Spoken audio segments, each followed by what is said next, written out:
High, আমি আকাশ। আমি রয়েছি একটা ভিডিও সিরিজে, আর এই ভিডিও সিরিজের মেন পারপাস হলো 3টে হিমালয়ান ট্রেক, তাও আবার মনসুন ট্রেক। সেই কারণে ট্রেকিং রিলেটেড সব রকম গিয়ার শুরু থেকেই ক্যারি করছি, যেরকম পঞ্চ, ওয়াটারপ্রুফ জুতো, ট্রেকিং পোল ইত্যাদি। কিন্তু একবারও মাথাতেই আসেনি মানালি টু শ্রীনগর বাইক রাইডের দরুন বৃষ্টি আসলে ওয়াটারপ্রুফ হ্যান্ড গ্লাভসের খুবই প্রয়োজন হবে। আর এই ট্রিপে ওয়াটারপ্রুফ হ্যান্ড গ্লাভস ক্যারিই তো করিনি। আর তার উপরে 10টার মধ্যেই আমাদের রাইড হবে স্টার্ট। এখন ঘড়ির কাঁটায় বাজে সকাল 8টা, আর এখন ওয়াটারপ্রুফ হ্যান্ড গ্লাভসের সন্ধান মিলবে মানালি মল রোডে, হোটেল থেকে 8 কিলোমিটার দূরে। আর এই সকালে সেখানে যাওয়ার একমাত্র মাধ্যম হলো লোকাল বাস। আর কি, চেপে বসলুম বাসে।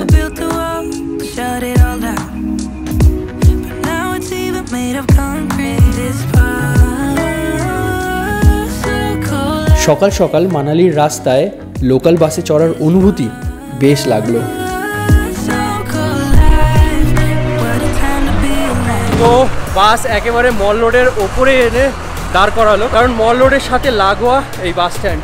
এখন দোকানপাট খুলেছে কিনা এটাও একটা বিষয়। হ্যান্ড গ্লাভসের সাথে ভাবছি দুটো গেঞ্জিও নিয়ে নেবো, কারণ এই একটা জার্সি পরে পুরো ট্রিপ কাটানো এক প্রকার মুশকিল। বারবার ধুতে হচ্ছে, আর অনেক সময় পুরোপুরি না শুকানোর আগেই পরে নিতে হচ্ছে, মানে হালকা একটু ভেজা ভেজা থাকছে তখনও পরে নিতে হচ্ছে। তো এই হচ্ছে মল রোড। আর দোকানপাট এখন সেরকমভাবে খোলেনি। আগেরবার যখন এসেছিলাম তখন তো রাতে এসেছিলাম, সেই সাথে খুব জমজমাটি পরিবেশও ছিল। আর এখন তো এই ডিজাস্টারের কারণে টুরিস্ট তো একেবারেই খুব কম, ফাঁকা ফাঁকা লাগছে। দোকানপাট এখন একটু একটু বন্ধ বন্ধ রয়েছে। দেখাই তোমাদের এই মল রোডের চেহারা।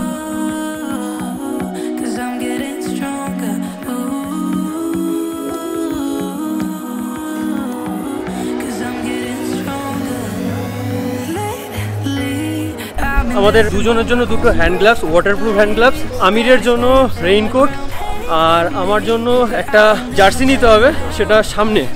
আর মাথায় এই টুপিটা নিলাম। মানালিতে এসে এখানকার ভাইবের সাথে একটু ঘুলে মিলে যাওয়াটা খুবই ম্যান্ডেটরি। এই কারণে ছোটোখাটো ফটো সেশনের জন্য এই টুপিটা নিলাম। কমেন্টে জানিও কেমন লাগছে।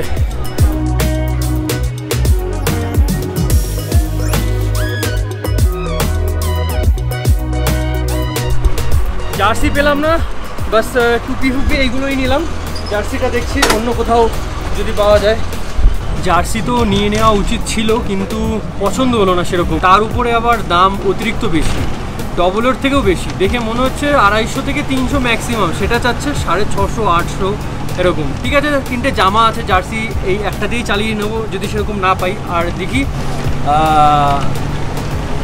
শ্রীনগর থেকে নয় নিয়ে নেবো, যদি বা শ্রীনগর 10 দিন বাদে গিয়ে পৌঁছবো। এই 10 দিনে চলে যাবে এই জার্সি আর জামা টামা। শ্রীনগরে পৌঁছানোর পরেও আরও 15 দিন তো লেগেই যাবে এই ভিডিও সিরিজ কমপ্লিট করতে। তো শ্রীনগর থেকে নেওয়া যাবে। এখন বাজে 10:45, 15 মিনিট হাতে সময় রয়েছে। 10টার সময় আমাদের গ্রুপ বেরোবে বাইক নিয়ে। দেখা যাক 15 মিনিটের মধ্যে পৌঁছতে পারি কিনা। গাড়ি যেরকমভাবে ধীরে ধীরে যাচ্ছে, 15 মিনিটের মধ্যে পৌঁছতে পারবো না। কিন্তু বৃষ্টি হচ্ছে, এই বৃষ্টির কারণে হয়তো ওরা বেরোতেও একটু লেট করবে। তো দেখা যাক।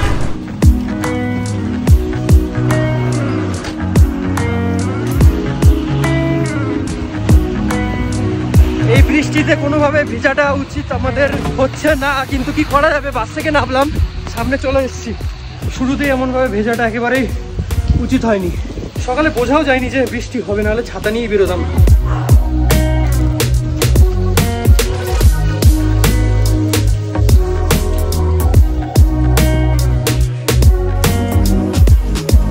এইবারটা ঠিক আছে। এই বৃষ্টির জল মাথাতে রাখাটা একেবারে বিপজ্জনক। আর সবাই নিচে রেডি হয়ে গেছে, রেইনকোট, পঞ্চ, জুতো, মোজা, হেলমেট পরে সবাই রেডি। আমাদের সময় লাগবে মাত্র 5 মিনিট, তাও লাগবে না, কারণ আমরা সব ব্যাগ প্যাক রেডি করেই তারপরেই মল রোডে গেছিলাম। তো একবারে বাইকের কাছে গিয়ে দেখা হচ্ছে।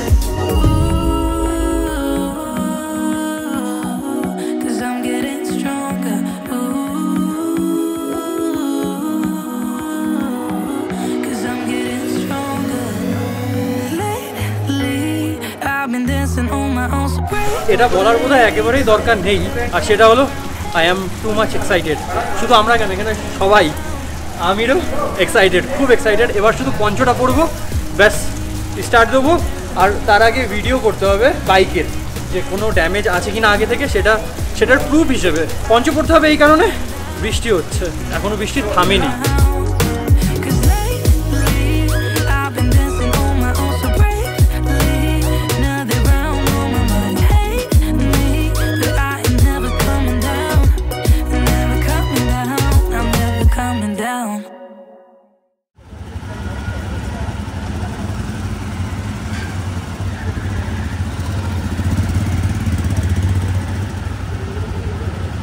হোটেল থেকে বেরিয়ে এসেই মাত্র 200-300 মিটার আগিয়েই পেট্রোল পাম্প, এখান থেকে পেট্রোল ভরা হলো প্রত্যেকটা বাইকে ফুল ট্যাঙ্কি। সবার তেল ভরা হয়ে গেলে একসাথে এক লাইনে আমরা রওনা দেবো জিসপার উদ্দেশ্যে। বৃষ্টি এখন কমেছে, বৃষ্টি সেরকম নেই। গাড়ি চালালে একটু ঠান্ডা লাগছে হালকা হালকা, কিন্তু দাঁড়ালে এখন ভেতরে একটু গরম গরম ফিল হচ্ছে।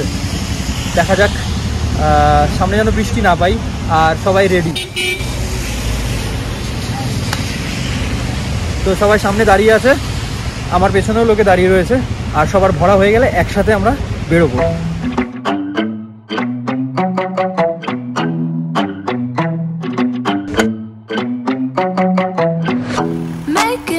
Trying to get away from this life I'm living. Same old things every day. Wanna change this feeling. Wasting no more time. Don't care about what you're saying. পৌঁছলাম সোলাং ভ্যালি 20 কিলোমিটার অতিক্রম করে এসে। আর যেখানটায় Solang ভ্যালির greenery রয়েছে সেই জায়গাটায় যখন আমার প্রথম video series my dreamy backpack for adventure এই ভিডিও সিরিজের মাধ্যমে এসেছিলাম, তখন এই গ্রিনারির জায়গায় পুরোটা বরফে ঢাকা ছিল। সামার আর উইন্টারের মধ্যে একদম ডিফারেন্সিয়েট করতে পারছি। যাই হোক, এখানে বোধহয় কিছুক্ষণ দাঁড়াবে সবাই, তারপর আবার রওনা দেবো। এখন অলরেডি বাজে দুপুর 12টা, মোটামুটি 3.5 ঘন্টা 4 ঘন্টা তো লাগবেই পৌঁছতে জিসপাতে। পথে কোথায় লাঞ্চ করাবে জানি না, এই কারণে সোলাং ভ্যালির সামনে থেকে 50 টাকা দিয়ে একটা ভুট্টা সাবার করে নিচ্ছি। টেস্টটা বেশ ভালো লাগছে, ঠান্ডা ঠান্ডা ওয়েদার, সাথে গরম গরম লেবু লবণ দেওয়া ভুট্টা পোড়া, অসাধারণ লাগছে। এই হচ্ছে বিষয়।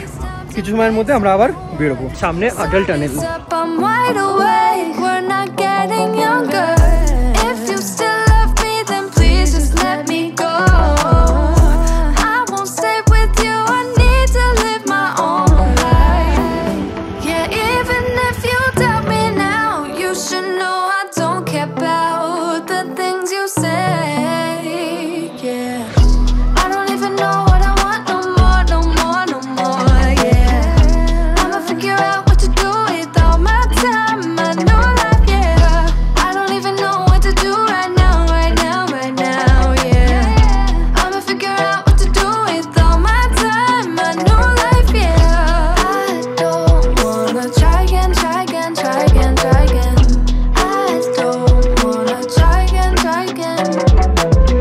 আমরা এইমাত্র ক্রস করলাম আটেল টানেল, দৈর্ঘ্য 9 কিলোমিটার। আর আমি এই টানেলের বাইরের এই সাইডে এসে টানেল দেখে রীতিমতো অবাক হচ্ছি, কি ইঞ্জিনিয়ারিং দক্ষতা এখানে প্রয়োগ করা হয়েছে।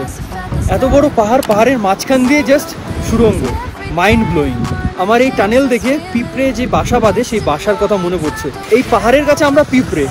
এবার এই পাহাড়ের মাঝখান দিয়ে সামান্য একটা টানেল করা হয়েছে, পাহাড়ের প্রেশারটা অতটাও এর উপর পড়ছে না। এক প্রকার আমরা পিঁপড়ের মতনই এই পাহাড়ের মাঝখান দিয়ে সুড়ঙ্গটা করেছি। বেসিক ইঞ্জিনিয়ারিং থট এটাই, সেটাকে অ্যাডভান্স লেভেলে এই টানেলের রূপ দেওয়া। এই যে টানেল থেকে বেরিয়ে এসে এবার আমরা যাব এই দিকে, বা দিকে। আর এই ডান দিকে চলে যাচ্ছে স্পিতি, কাজা স্পিতি, আর এইদিকে লে, শ্রীনগর। বেসিক্যালি আমরা এই দিকের রাস্তায় যাব।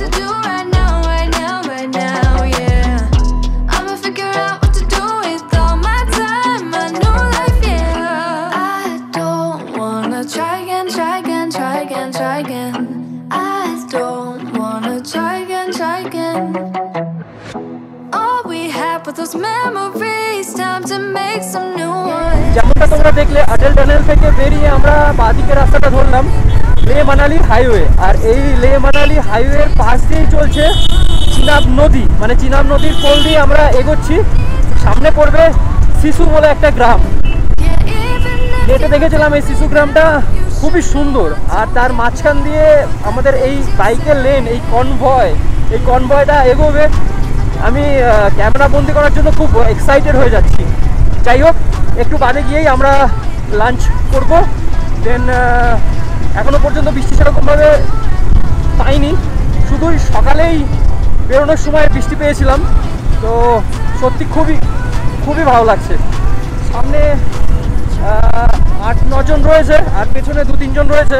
আমি ভাষায় প্রকাশ করতে পারবো না আমার ফিলিং এই মুহূর্তে। দেখা যাক, একটু ভাবনা চিন্তা করে বলতে হবে এই এক্সপিরিয়েন্সের ব্যাপারে।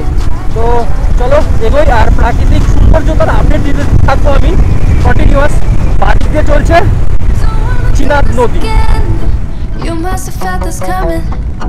Can we just leave it right here? never to touch it again.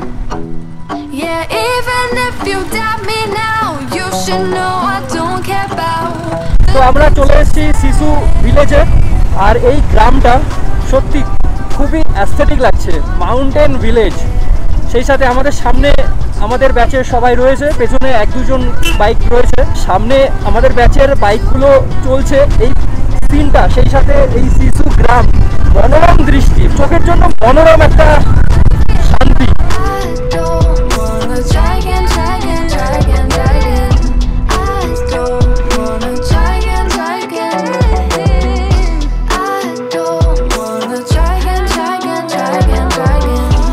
Manali থেকে পাক্কা 94 কিলোমিটার অতিক্রম করে এসে এই যে পৌঁছলাম তান্ডিতে, আর পেছনে তান্ডি ব্রিজ। এখান থেকে জিসপা 32 কিলোমিটার, আর এখানে নামলাম লাঞ্চ করতে পাঞ্জি ধাবাতে। খিদেও প্রচন্ড পেয়েছে।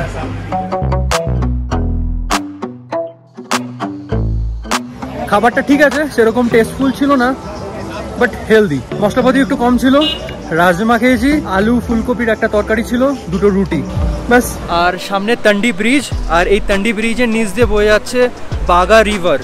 এই বাগা রিভারটা গিয়ে মিশবে চিনাব নদীতে, যেই নদীটা আমরা অটল টানেল পার করার পরেই বাঁদিকে মোটামুটি 15-20 কিলোমিটার পেয়েছিলাম, সেই নদীতে গিয়ে এই বাগা নদীটা মিশছে। তো যাই হোক, অনেক হলো এই প্রাকৃতিক ইনফরমেশন। এবার আমরা বাইকে উঠবো, দেন 32 কিলোমিটার পার করে পৌঁছবো জিসপা। লেটস গো।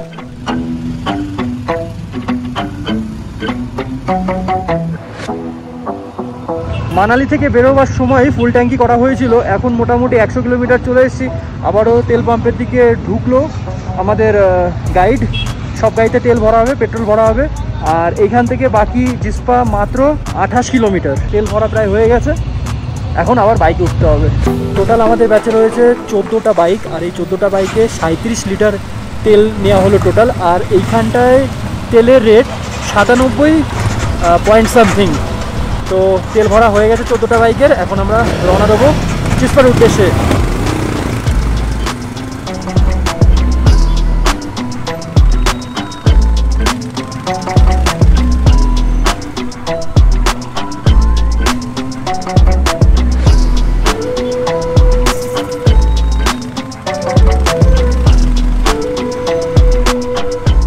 তো এখনকার আপডেট হচ্ছে ঘড়িতে বাজে ঠিক বিকেল 6:30, আর আমরা পৌঁছালাম জিসপাতে। পেছনে সব বাইক পার্ক করা হয়েছে, আর আজকে নাইট স্টে হবে টেন্টে। দেখেই থ্রিল পাচ্ছি, আর এখানে ঠান্ডাটাও বেশ লাগছে।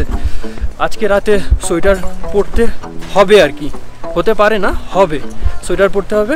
আর টেন্টে সবাই ব্যাগ রেখে এই যে পেছনে বসে পড়েছে। এখানে বনফায়ারও হবে খুব সম্ভবত সন্ধ্যাবেলায়। আর আমাদের টেন্টটা হচ্ছে একদম ফার্স্টে।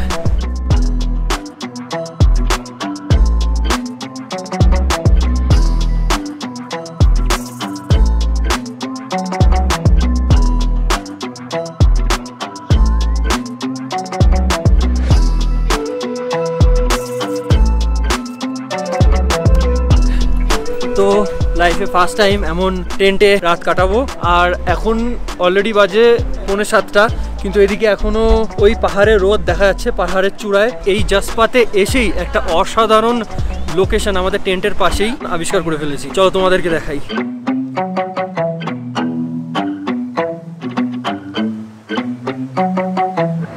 টেন্টে ঢোকার সাথে সাথেই একটা আওয়াজ পাচ্ছি, নদীর স্রোতের আওয়াজ।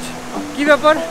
তো ওই আওয়াজ বরাবর এদিকে আসতেই মানে আমাদের টেন্টের সামনে আরেকটা টেন্ট, একদম ওই টেন্টের পেছনে লাগোয়া এই যে নদীর স্রোত। আর এই নদীটার নাম হচ্ছে বাঘ, BHAG, বাঘ নদী। আর এই নদীর স্রোত প্রচণ্ড। Let me show.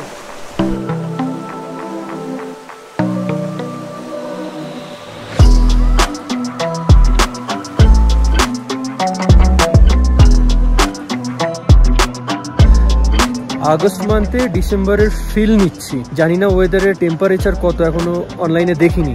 যাই হোক, এতক্ষণ টেন্টের ভেতরে করছিলাম কাজ। এই জিসপা থেকে মোটামুটি 10 কিলোমিটার আগেই আমার ফোনের স্টোরেজ হয়ে গেছিল ফুল। লাস্টের দিকে অনেক ইন্টারেস্টিং ভিডিও করতে পারিনি, মানে ইন্টারেস্টিং লোকেশনের ভিডিও করতে পারিনি। তো এতক্ষণ ধরে এই ফোনের স্টোরেজ করলাম একেবারে ফাঁকা। এবার এসছি এই যে এই টেন্টের ভেতরে রাতে ডিনার করতে। খিদেও মোটামুটি পেয়েছে, হালকা মাথা ধরছে, হয়তো মাউন্টেন সিকনেসের কারণে এটা হতে পারে। এরকম মাথা যন্ত্রণা হট করে করে না আমার। তো ডিনার করার পরে বোঝা যাবে যে এই মাথা যন্ত্রণাটা অ্যাকচুয়ালি কিসের জন্য।